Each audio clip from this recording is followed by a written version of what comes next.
къде да отидем?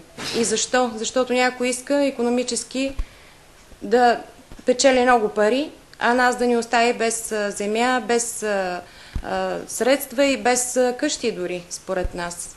След като направихме протестите, тази фирма реши, че може да наема работници от Попинци и да им дава много големи заплати, с което да се опита да привлече местното население на своя страна. Но понеже ние сме минен район и хората знаят за какво става дума, знаят колко са опасни цианидите. Говорило се през 80-те години дори за изселване на Попинци, ако се разработи връх Петелово с цианиди.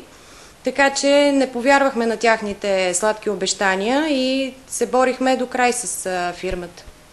Ами, точно това ни помогна да се организираме, че хората в Попинци са работили в минния бранш тук и много добре знаят за какво става дума. Точно това, че им беше ясно, че цианида ще ни унищожи.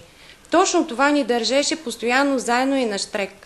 Ние постоянно бехме в готовност. Ако чуем, че има някаква кола по Петелово, ние тръгвахме и отиваме и проверяваме.